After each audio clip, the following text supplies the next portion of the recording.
I'm recording this video with permission from Scholastic. Hi everyone, welcome back. I'm glad that you guys decided to come back and tune in for another read aloud. Today we're going to be starting a new book, so if you missed the end of our reading of Frindle, please go back and check that out. We finished that in our last read aloud video. But today we are going to be reading The Tale of Despereaux by Kate DiCamillo. This is one of my favorite books of all time. I read this as a kid and it's just such a good story. Some of you guys maybe have read it before. And if you have, I encourage you to listen again. I always love to reread really good stories. And if you haven't, I encourage you to also stick around because this book it's just so good and creative and fun, and I'm excited to read it with you guys.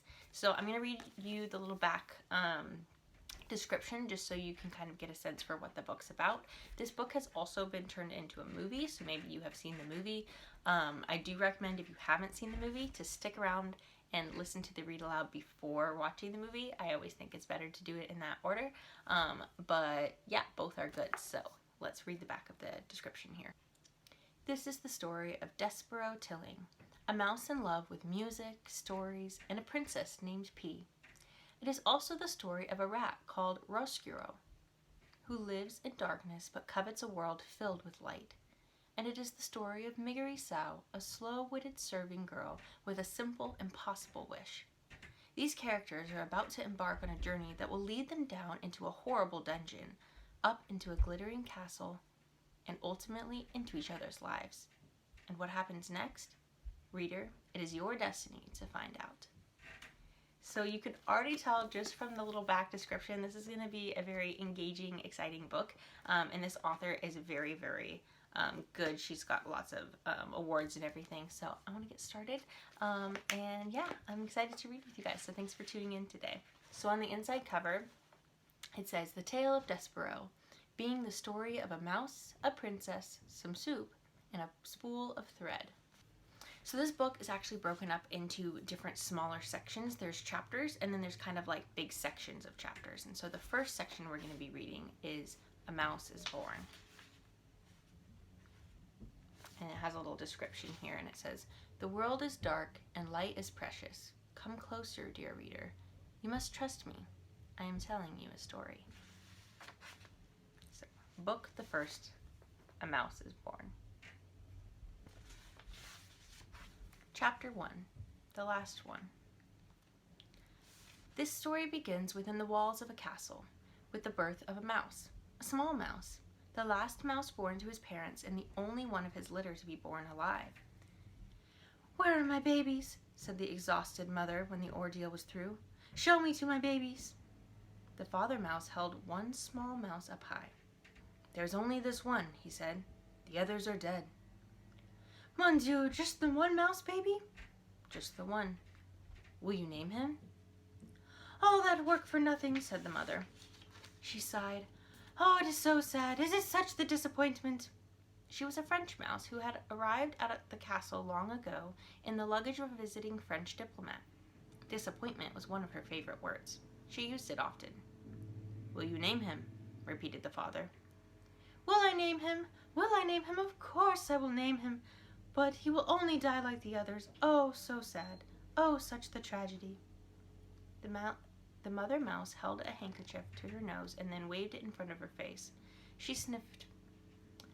I will name him. Yes, I will name him the Mouse Despereaux, for all the sadness, for the many despairs in this place. Now, where is my mirror? So, did you catch that? She's naming him Despereaux for all of the sadness. So, Despereaux is actually the French word for sorrow or like despair, sadness. And so, that's why she's naming him Despereaux. Her husband handed her a small shard of mirror. The mouse mother, whose name was Antoinette, looked at her reflection and gasped aloud. Toulouse, she said to one of her sons, get for me my makeup bag. My eyes are a fright. While Antoinette touched up her eye makeup, the father mouse put Despereaux down on a bed made of blanket scraps. The April sun, weak but determined, shone through the castle window from there squeezed itself through the hole in the wall and placed one finger on the little mouse. The other, older mice children gathered around to stare at Despereaux. His ears are too big, said the sister Merlot. Those are the biggest ears I've ever seen. Look, said a brother named Furlough. His eyes are open. Pa, his eyes are open. They shouldn't open. It is true. Despereaux's eyes should not have been open, but they were. He was staring at the sun reflecting off his mother's mirror. The light was shining onto the ceiling in an oval of brilliance, and he was smiling up at the sight. There's something wrong with him, said the father. Leave him alone. This is the last, proclaimed Antoinette from her bed. I will have no more mice babies. They are such a disappointment. They are hard on my beauty. They ruin for me my looks. This is the last one, no more. The last one, said the father, and he'll be dead soon. He can't live, not with eyes open like that. But reader, he did live, and this is his story. So you'll see here, this is the picture of Despereaux being kind of looking at that light and realizing he wasn't supposed to have lived, but he did. And that's the first chapter, guys. So these are pretty short chapters, so it's nice for a read aloud on here, so that way you can watch these at your own pace. I'll try to upload these every day, but if you can only watch 5 minutes or 10 minutes or whatever, that's totally fine. But I encourage you guys to follow along because you will not be disappointed. This is such a good story. And so all we learned so far is that Despereaux is he's named after this sorrow and sadness. He shouldn't have lived, but he did.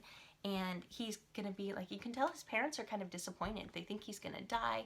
They think he's going to be their last kid because they don't care anymore. They don't think it's worth it. And it seems like the author of the story has a bigger story to tell than the parents are letting on. So stay tuned for our next video, and I'll see you guys later. Bye.